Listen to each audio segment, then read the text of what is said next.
Je dépose mes rêves à tes pieds. Je dépose mes plans, mes ambitions, mes désirs. J'ai trop voulu faire à ma manière, mais aujourd'hui je veux seulement ce que toi tu veux pour moi. Même si je ne comprends pas, même si le chemin me semble dur, je choisis ton plan, pas le mien. Non pas ma volonté, mais la tienne. Abandon ses lentés. Amen. Bonjour à tous. Amen. Shalom, Betty. Soyez bénis dans le nom puissant de Jésus-Christ de Nazareth. Amen. Que la grâce et la faveur de l'Éternel soient sur vous. Quelqu'un dit avec moi une révélation du ciel. Une révélation du ciel, c'est Le déchirement du voile partie 3. le déchirement du voile partie 3. Alors le matin, mes amis, nous avons parlé de quelque chose de très important. C'est-à-dire à 6h, à 9h, nous avons parlé exégétiquement parlant, nous avons parlé systématiquement parlant. Nous avons même survolé la pneumatique par la grâce de l'Éternel. Mais ce matin, nous allons parler non pas simplement cet après-midi, autant pour moi, en quelques minutes, s'il vous plaît, en quelques minutes, nous allons voir quelque chose de particulier. Et nous allons, c'est comme une causerie, une petite conversation. Après quoi, je vais prier parce que je sais que vous avez déjà prié accompagné de la sœur Abigail. Que le Seigneur Jésus-Christ vous bénisse, que la grâce et la main de l'Éternel soient sur vous cet après-midi. Saint-Esprit, nous nous remettons entre tes mains et nous prions afin que la gloire et l'honneur, Seigneur, te soient rendus pendant que nous serons en train de partager ta parole. Dans le nom puissantissime de Jésus-Christ de Nazareth, nous avons prié. Quelqu'un dit Amen. Amen. Amen. Amen. La Bible va déclarer, lorsque nous allons lire le livre de Matthieu chapitre 27, nous allons un peu approfondir les versets plus bas. Le verset qui parle du centurion. Et la Bible va déclarer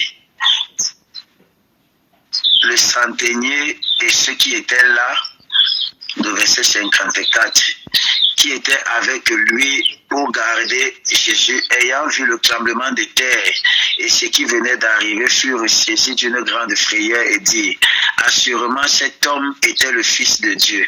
Il y avait là plusieurs femmes qui regardaient de loin, qui avaient accompagné Jésus depuis la Galilée pour le servir. Parmi elles était Marie de Magdala, Marie mère de Jacques et de Joseph et la mère fils de Zébédée. Ce qui m'intéresse ici, mes amis, c'est principalement le verset 54.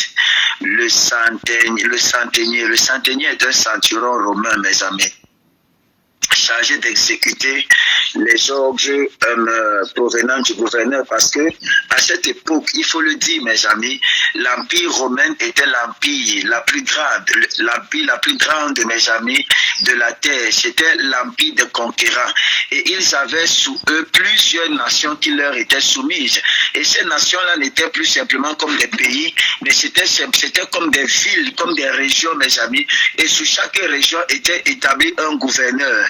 Et le gouverneur avait sous lui, mes amis, des centeniers, c'est-à-dire des centurions qui étaient chargés d'exécuter, qui étaient chargés d'exécuter ces rois, d'exécuter autant pour moi les instructions données par le gouverneur. Et maintenant, en dessous du gouverneur, il y avait ce qu'on appelait les sacrificateurs. Les sacrificateurs étaient garants, mes amis, de la mort, de l'éthique religieuse d'Israël. C'est-à-dire, le peuple rendait compte au sacrificateur, et le sacrificateur ne pouvait pas prendre des décisions de vie ou de mort sans toutefois passer par le gouverneur romain. Et lorsque le gouverneur romain, mes amis, prenait la décision, la Bible déclare que c'était les centurions qui étaient chargés d'exécuter cette sentence-ci qui allait tomber. Et il va se faire, mes amis, qu'au pied de la croix du Seigneur Jésus-Christ, il y avait un centurion qui était chargé de veiller à ce que Jésus-Christ meure. Parce que tous ceux qui étaient à la croix, en principe, lorsqu'ils avaient rendu l'âme, on était chargé de les percer, mes amis, les percer les deux genoux, les deux pieds, les genoux des deux pieds, pour ne pas qu'ils aient, par exemple, à s'évader, mais particulièrement et principalement, je ne sais pas comment est-ce que ce centurion-ci avait été guidé, mais au lieu de percer les genoux de Jésus-Christ, il va percer la côte de Jésus-Christ. Et vous savez, mes amis, que la côte parfois est liée aussi au bassin. Et lorsque la côte a été percée, l'eau et le sang ont jailli.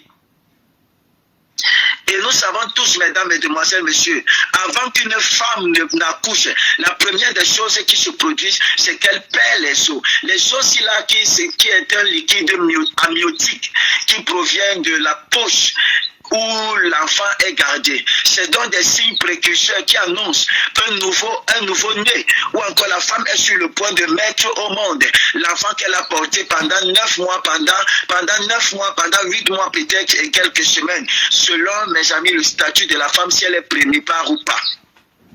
Jusqu'ici, on se comprend. Amen.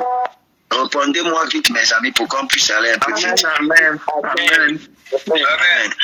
Ça veut dire que si la femme, mes amis, est primipare, elle va accoucher à 8 mois. Si elle n'est pas à sa première primipare, je pense que ça veut dire qu'elle a sa première grossesse. Je parle sur le contrôle du médecin du groupe ici, là, c'est-à-dire Evelyne, je ne sais pas. Primipare, ça veut dire qu'elle a sa première grossesse, n'est-ce pas? C'est ça, affirmatif. Voilà, affirmatif. Voilà, on va aller chercher ça au nom de Jésus-Christ. Amen. Ça veut dire qu'elle a sa première grossesse, mes amis. Et beaucoup de femmes ici, des mamans parmi vous, qui ont mis au monde les enfants que nous sommes aujourd'hui. Vous connaissez bien ce procédé dont je suis en train de parler. Une femme ne peut pas mettre au monde si elle n'a pas perdu le liquide myotique, ou c'est amniotique, ou c'est myotique. Vous comprenez? Amen. Servante Dorothy, un peu du bruit de ton côté, ton micro ouvert. Donc, ça veut dire quoi?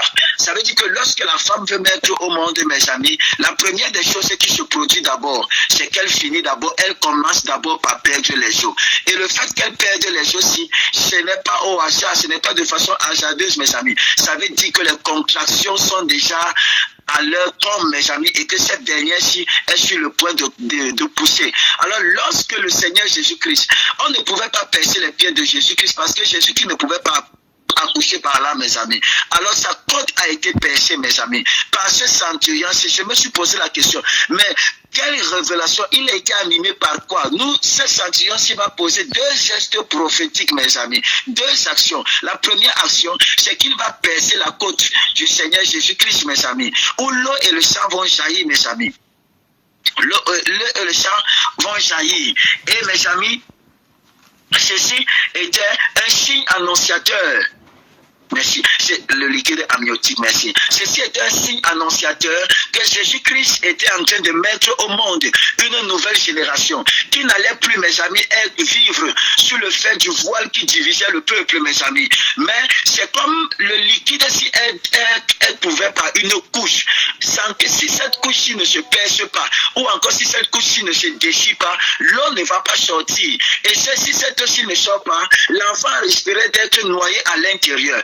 Alors c'est ce liquide, c'est ce cruc-ci-là qui couvre et qui garde le liquide amniotique, est comme le voile, mes amis, qui garde et qui conserve le lieu saint, là, qui conserve la présence de Dieu à l'intérieur. Une présence qu'on ne peut pas voir si cette présence-ci-là, mes amis, n'a pas été, si cette poche-ci n'a pas été déchirée. Donc, en déchirant dans la côte du Seigneur Jésus-Christ et en laissant sortir un liquide qui était comme l'eau et le sang, mes amis, de la côte de Jésus-Christ, c'était le symbole du voile qui était en train de se déchirer. Soyez avec moi, jusqu'ici vous êtes avec moi. Amen. Amen. Amen, amen, amen. On avance. Elle est pas, ça fait maintenant. Quel magnétisme. Donc, mes amis, lorsque le voile se déchire, lorsque le centenier déchire la côte de Jésus-Christ et que l'eau sort, il est en train de respecter, il est en train de faire une inscription qui annonce en fait, qui accompagne les contractions de Jésus-Christ, qui vont faire venir naître une génération dont toi et moi nous appartenons. Une génération qui n'est plus régie par un voile quelconque. Une génération qui n'est plus arrêtée par les lois théologiques. Une génération qui ne vit plus simplement sur le système, mes amis. Oh! Où la cabale peut exister, c'est-à-dire cette église établie par Moïse qui allait mettre une différence et permettre aux hommes d'être rachetés par le sang. Mais lorsque Jésus-Christ va pousser le cri, cette cabale-ci va disparaître, mes amis, et va introduire ce qu'on appelle la grâce. C'est-à-dire n'être pas par ses propres forces, mais n'être par le sacrifice ultime de quelqu'un qui nous introduit dans une génération, nous donnant la capacité de pouvoir avoir accès, mes amis, à Dieu, à la semaine, à nuit. Toipra ikatoveme useflemen sifli falada ikarouche katalamenzo. Saint-Esprit, je te supplie, donne la sagesse et l'intelligence à ce peuple pour qu'il puisse monter avec moi où je suis en train de monter, où tu es en train de m'amener depuis ce matin, afin que nous puissions expérimenter, non pas simplement Seigneur Jésus-Christ, une touche, Seigneur mon Dieu, mais la plénitude de ta présence, enfin éternel mon Dieu, que ceux-ci ne soient plus simplement des chrétiens, mais qu'ils deviennent des disciples, témoins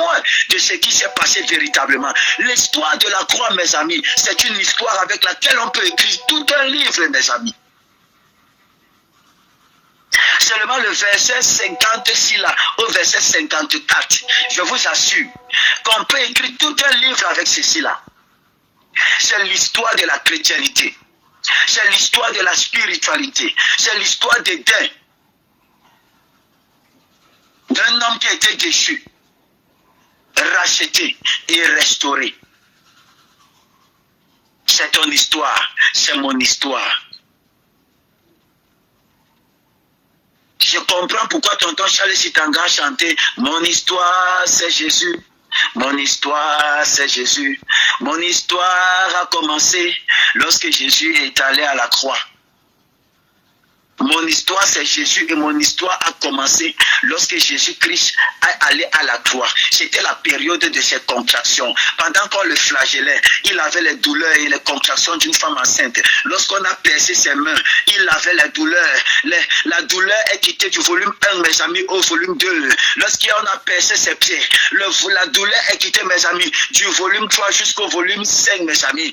On dit souvent que c'est parfois, où c'est 9, où c'est combien de battements par battement, je ne sais pas trop comment les femmes, bref, vous comprenez. Mais mes amis, pendant qu'on était en train de flageller, la douleur augmentait. Et une fois, mes amis, il a lancé un cri. Vous ne pouvez même pas imaginer. La Bible déclare à ce cri, les ténèbres ont rempli la terre. Il était midi, mes amis. La lumière a disparu. Le soleil s'est couché en plein midi, mes amis. Parce qu'il a lancé ce cri. Les ténèbres ont couvert la terre. Pendant qu'il était en train de pousser, il souffrait, mes amis, d'une grossesse, mes amis, d'une grossesse avancée. Il souffrait, mes amis, d'une grossesse esclave, mes amis. La grossesse était lourde. Atama, un sapaita, ataifa lume inzikida, cruzivra evradosh pro olzevekedu. Ah, beloved of God. Peuple de Dieu, ceci n'était pas une histoire facile. Ceci n'était pas une histoire facile. Quelqu'un qui avait moi une révélation du ciel. Pendant qu'on perçait sa côte, mes amis, si le voile est l'accès, mes amis, si le voile est l'accès, et que l'enfant sort par le sein maternel lorsque la poche est percée, mes amis, lorsque la côte de Jésus-Christ a été percée, c'était l'accès pour nous. Le chemin par lequel nous pouvons passer pour aller au ciel. La clé d'ouverture, mes amis, du royaume des cieux a d'ouvert. C'est pas pour rien lorsqu'il a apparu aux disciples, mes amis, il a montré ses blessures. Ces blessures-là sont les clés. C'est la clé, mes amis. C'est la clé qui ouvre la porte du ciel. Le ciel ne peut être ouvert sans la preuve d'une blessure. Le ciel ne peut s'ouvrir sans la preuve, mes amis, d'une déchirure.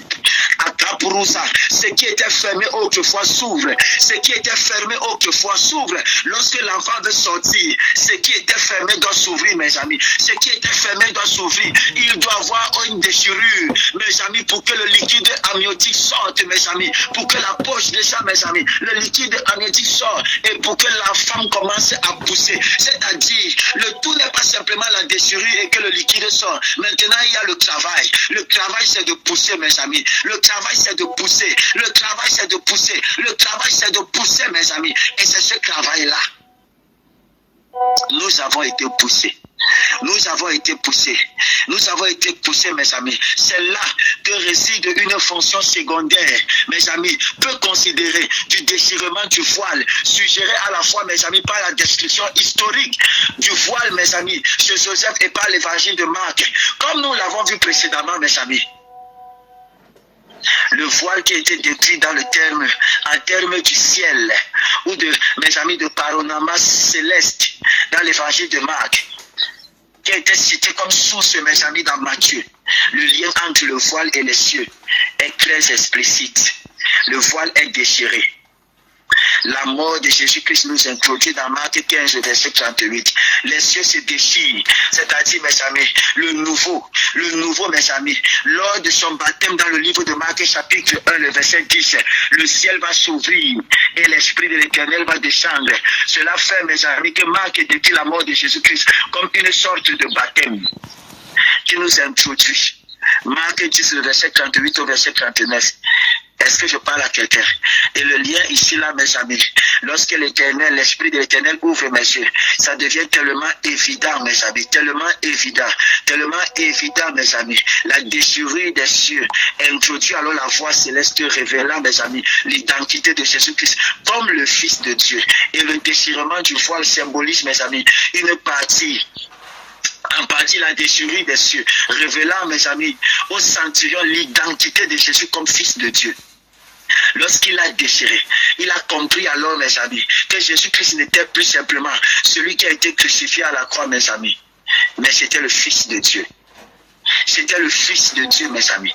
Est-ce que je parle à quelqu'un? C'était le Fils de Dieu. Amen. Amen. Amen. Entelepus café la mundo profadia Allah de vos cava et talemenzo profecadi idaki amanzo koruva et takwaran de lepradi. Que la main de l'Éternel soit sur toi. Qu'elle te visite, mon ami. Qu'elle te visite, mon ami. Qu'elle te visite, mon ami. Dans le nom puissant de Jésus-Christ de Nazareth. Quelqu'un dit Amen. Amen. Amen. Amen. Je veux préciser que seul l'évangile de Marc, mes amis, introduit cette perspective surnaturelle sur un être humain. Mes amis, la voix venue du ciel proclame que Jésus-Christ est Fils de Dieu. Les impurs le reconnaissent également, mes amis. Mais dans l'évangile de Marc, c'est seulement au pied de la croix qu'un homme, c'est-à-dire un être humain, reconnaît Jésus-Christ comme Fils de Dieu. Yes. Et il reconnaît Jésus-Christ comme Fils de Dieu, celui qui avait été flagellé. Certainement, il était parmi les personnes qui le flagellaient, qui le fouettaient, qui se moquaient de lui. Mais mes amis, à l'aube, mes amis, de ce qui était sur le point de se produit, mes amis, l'événement historique du déchirement du voile du temple, mes amis, acquiert une dimension symbolique supplémentaire, mes amis, dans le récit évangélique, l'assimilant à l'ouverture du ciel comme une révélation apocalyptique, mes amis. Le centurion, celui-là qui fouettait à l'instar de Corneille, selon Actes des Apôtres, chapitre 10, mes amis, va recevoir une révélation divine. S'ils n'étaient pas chrétiens, les deux n'étaient pas chrétiens, mes amis, mais ils vont avoir une révélation divine particulière, mes amis. Le ciel au pied de la croix, la divinité de Jésus-Christ, la divinité de Jésus-Christ se manifestant pleinement et glorieusement, mes amis. Le sacrifice sur la croix pour le pardon du péché n'est plus simplement pour le rachat de l'humanité, mais pour la restauration de la relation. Pour la restauration de la relation, mes amis. Ce centurion a été saisi d'une grande et d'une crainte respectueuse, mes amis. Et il va dire vraiment, celui-ci était le Fils de Dieu. Écoute-moi, en ce mois de surprise, et pendant ces 21 jours, l'Éternel par toi poussera les gens à dire que certainement et assurément, celui-ci et celle-ci sont des serviteurs de l'Éternel. On dira de toi certainement, voici un serviteur de l'Éternel. Assurément, celle-ci sert Dieu. Assurément, celui-ci sert Dieu. Ils seront surpris de ce que l'Éternel fera par toi. Je dis, tu seras un signe dans le temps, dans ta génération. Tu seras un signe entre les mains de l'Éternel. Il t'utilisera. Une brèche sera ouverte et tu seras introduit, mon ami, dans le nom puissant de Jésus-Christ. Donne-moi un amen puissant. Amen. Amen. Amen. Tu es béni ce matin. Tu es béni dans le nom puissant de Jésus-Christ de Nazareth. Amen. Tu es béni dans le nom puissant de Jésus-Christ. Les disciples, mes amis, n'ont pas reconnu cette identité. Mais le centurion va venir reconnaître. Ils vont reconnaître la divinité, mes amis, et la déité de Dieu après la mort de Jésus-Christ, après sa résurrection. Quand Jésus-Christ va se présenter, c'est où ils vont confirmer. Mais celui-ci va dire assurément, celui-ci est le Fils de Dieu. Est-ce que vous savez que les païens peuvent avoir des révélations sur Dieu que vous, les chrétiens? Parce que parfois nous sommes fermés, mes amis. Nous sommes fermés. Et je prie que l'Éternel t'utilise, mon ami, pour pouvoir servir et pousser un païen à dire assurément, voici un Fils de Dieu.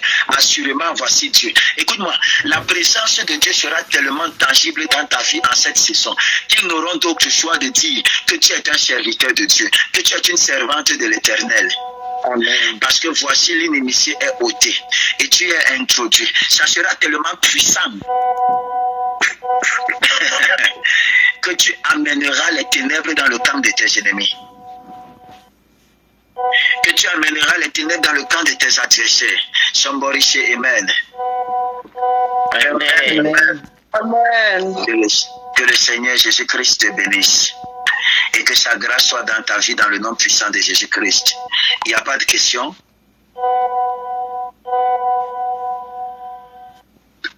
Tu vas dire avec moi, Père, au nom puissant de Jésus-Christ. Père, au nom puissant de Jésus-Christ. Accorde-moi la grâce ce soir. Accorde-moi la grâce ce soir. D'être un instrument par lequel tu vas installer la crainte dans le cœur des personnes autour de moi. D'être un instrument par lequel tu vas installer la crainte des personnes. Mais déchire tout ce qui me séparait de toi.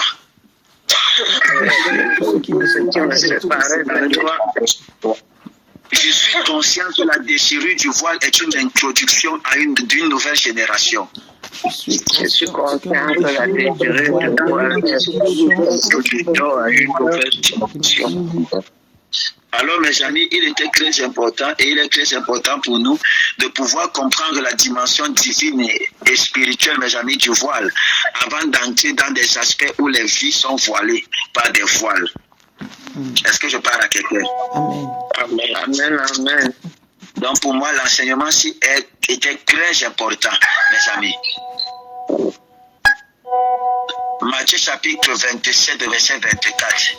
La Bible va déclarer que le centurion a été saisi d'une grande crainte, mes amis, d'une crainte respectueuse. Et ceci peut prêter à confusion, mes amis, car la traduction, mes amis, il fut terrifié. Vient du mot grec, ephapétosène. Epho, betesan, autant pour moi, sphokra, c'est-à-dire, c'est plus fidèle à ce sens. où ils ont été saisis d'une grande, mes amis, terreur. Ils ont été terrifiés, mes amis, terrifiés. Cette réaction rappelle, mes amis, les disciples lors de la transfiguration. C'est-à-dire, parfois la manifestation de Dieu dans nos vies doit créer, mes amis, la terreur dans le camp de nos adversaires. Ils doivent être terrifiés. Ils doivent comprendre qu'ils ne doivent plus blaguer avec notre Dieu, mes amis. Est-ce que je parle à quelqu'un? Ils ne doivent plus blaguer avec notre Dieu. Non, non, non, non, non. Ça doit s'arrêter. Parce que le voile est déchiré cet après-midi. Tes ennemis et ceux qui te font la guerre seront terrifiés face à ce que l'Éternel fera avec toi. Au nom puissant de Jésus-Christ. Donne-moi un amen puissant. Amen. Amen, amen. Tu deviens une terreur pour le camp de tes ennemis. Amen.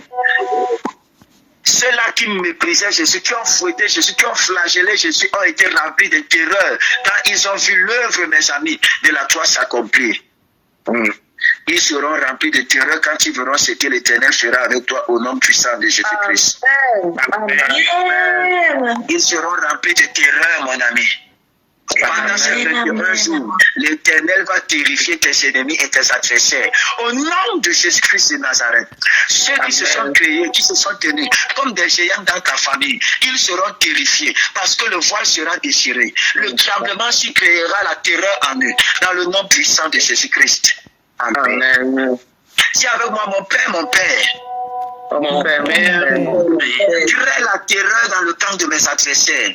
Crée la terreur dans le camp de mes adversaires. Crée la terreur dans le camp de mes ennemis. Crée la terreur dans le camp de mes ennemis. Au nom puissant de Jésus-Christ. Au nom puissant de Jésus-Christ. Tu vas prier simplement ce sujet de prière jusqu'à ce qu'on se retrouve lorsqu'il sera 15 heures. Tu es béni, mon ami. La grâce et la faveur de l'Éternel sont sur toi. Rendez-vous lorsqu'il sera 15 heures. Shalom à tous. Shalom, shalom, shalom, shalom, papa. Shalom, shalom, shalom.